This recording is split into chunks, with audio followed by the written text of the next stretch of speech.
Now, for more on today's events in Parliament, we're joined in studio by the Member of Parliament for Manhyia North, the Honourable Akwasi Konadu. He's also a member of the Public Accounts Committee. Good evening to you, Honourable. Good evening. Thank you for coming to us. Thank you very much also for having me. Now, today in Parliament, the Speaker made a ruling on the Pandai matter. Would you say that was a favourable ruling, and did you anticipate it? Let me say a very good evening to your cherished viewers. It is not that it's a favorable matter. It is a matter that ought to have been ruled in that way, because it's trite knowledge that once there is a stay of an execution, an act cannot be performed. And we are also of the known that once that ruling from the Tamale High Court came, the Honourable Member filed the stay of execution. So ordinarily, whatever directives, orders, ruling or judgment that the judge made could not be carried out up until that stay of execution or the final determination of the matter in the appeals court was done. So one way or the other, that was an unexpected decision from the Speaker to have brought finality to some of these matters, such that all the chaos that we witnessed yesterday will not have ensued again today. So it is not just a favorable ruling, but that is what ought to have been. The Honourable Member of Parliament himself, the Honourable Manhyia, how is he handling this? I think he would have been in the best position to say so. I mean, he's human. Yes, whatever the case would be, he would be thoughtful about some of these matters first and foremost. But I believe that he knew the consequences of a court action that was in place. So I'm sure he would have strengthened his ties and groins for it. But however, human as he is, I think the last time I saw him was today. I mean, we had hearty discussions and he felt okay. Just that whatever the case would be, he would probably be thinking about how to surmount the appeals that he sent to the Court of Appeal. So I think by and large, he's all right. There was another ruling, the Speaker referring your leader, the minority leader, to the Privileges Committee following the majority leader's petition. Now that he's been referred to privileges, do you think that that will slow down the momentum of the mighty minority? Not at all. A person is presumed innocent until proven guilty. Once it's referred to the committee, I think he will go there fully armed with all the muscles, legal arguments, and everything that he does have. And I think it's the beginning of what is yet to come. And the Speaker has made that referral. I believe that we have to wait for the committee to start sitting for us to know what actually is in the petition that was sent by the majority leader, what it entails, what his arguments would be, and what his predisposition would be, and the argument that would also be advanced by my leader. So as they start, we'll be able to interrogate the matters very well. And these are early days yet, and I believe that we should wait for the committee to start its actual hearings. Then we'll be able to interrogate the matters as they come. All right. Now, the budget itself, today you concluded the debate on the policy statement. The matter of the express way from Accra to Kumasi came up quite strongly, and the former roads minister's name was mentioned by the finance minister, suggesting that he is opposed to the building of that expressway. Is that accurate? That is palpable falsehood. Palpable falsehood. I think he tried to play mischief with that whole communication that the former roads minister made. And I think it's a palpable falsehood. First and foremost, the road minister placed the matter in context. You and I know that over 100 kilometers of the Kumasi-Accra road has been dualized by President Kufuor. Currently, there is almost about 48 kilometers under dualization. All that he sought to place on record was that why shouldn't we complete the dualization of that road, where if we have excess funds, we can probably use that for the western roads that we are doing, the eastern bypass, rather than abandon the ongoing project, go for a new bypass or a new expressway that you'd want to do, spend on that, and leave the road that is under construction. That will serve no purpose for anybody. It will become a waste of money, waste of time, and that is all that he sought to do. So if for the finance minister to place that in a propagandic way, try to create mischief about that, I think it was very unfortunate, and he ought not to have done that. It even exposed them, because we live in a country where we've always continuously been saying that governance is a continuum. You need to continue what is right. So now, even what the former road minister sought to do is reasonable. Because why? We are dualizing the road. You find that we need to have an express road to Kumasi, a road that is fit for purpose, a road that could even reduce the travel time. So you are going in to do another express road. Of what, I mean, for a choice of a better way, for what logical reasoning is the new government putting in place to abandon the ongoing project and go for a new one? It serves the same purpose. So why don't you continue with the one that is ongoing rather than go for a new one? That was a mischief gone bad for him, and I think his eggs thrown on his face. If he's now back to his seat, realizing what he wanted to do, I think if I said, you probably not even have gone there to read a letter that exposed him badly today. Now, you are a former Deputy Minister for Lands and Natural Resources. Yes. The Ewoya Lithium project has become topical of late. Actually, we have a story from the central region that will play pretty shortly.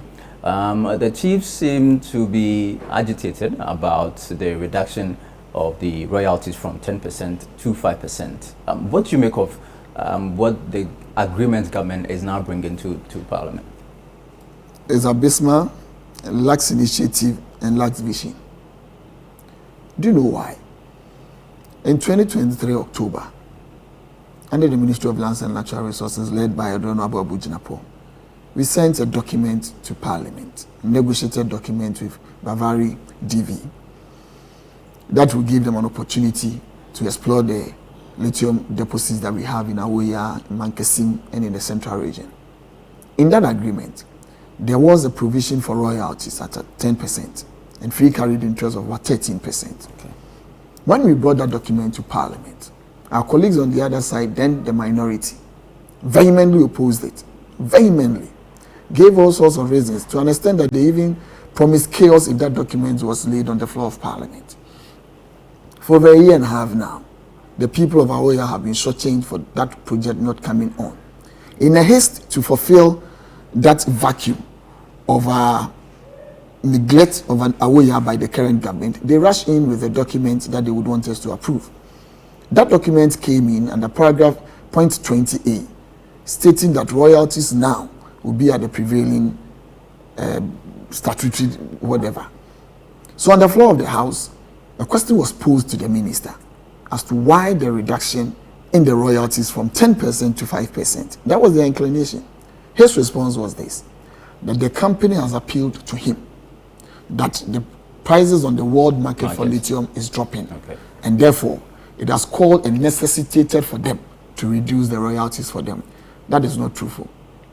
Because even in the 2 years away, that is 2023, when we were negotiating that deal, the prices were not stable.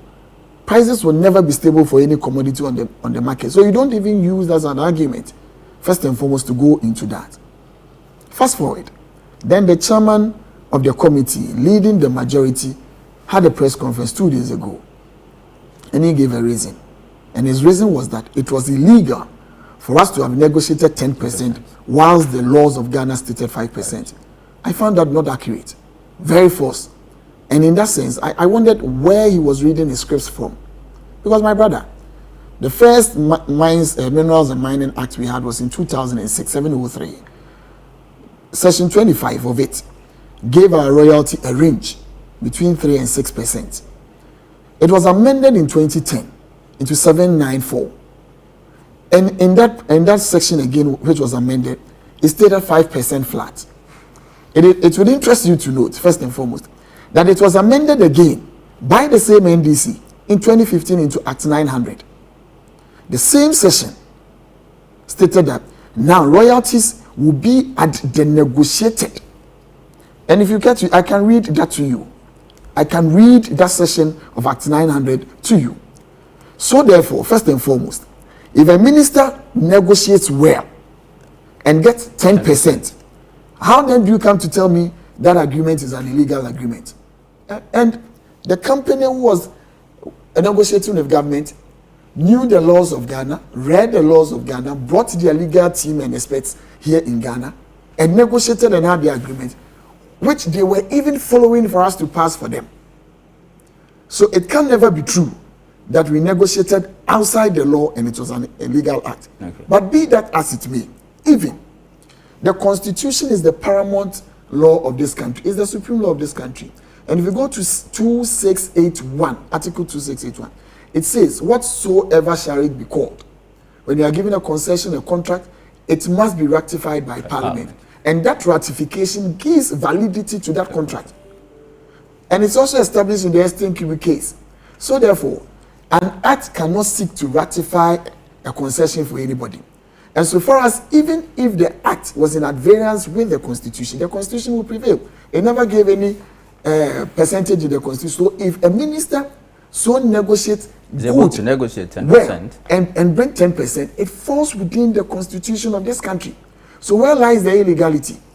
It is only out of their non-ability to negotiate well and in a haste. And whatever the reason may be that they are bringing us 5%, I don't know.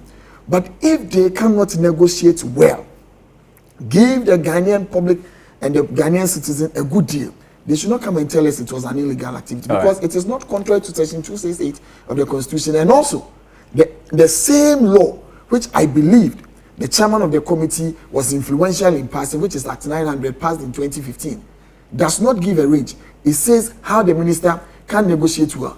And indeed, if they felt we negotiated out of the law, this same document that they brought us states here, and I would want you to see point 20. The point 20A states, and let me read this so that you will see that we never negotiated out of it. Be quick about it. The company shall pay to the government royalties as may be prescribed by law, or, and there is a conjunctive word there, or, as may be agreed between the company and government. So if you put or, as may be agreed, then where lies a certain fixed rate of royalty? Because you put all there, which means that you can go out, negotiate between the two of you to have a good deal for this country. You go in, you negotiate 5, you want us to clap for you when you told us that we are celebrating mediocrity for bringing us 10%. Thank you very much. This is worse and an abomination for us to have this in our... Thank you very much for coming. The Honorable Akwasi Konadu, he is the Member of Parliament for Manhyia North and a former Deputy Minister for Lands and Natural Resources. We're just discussing the Lithium project. The traditional leaders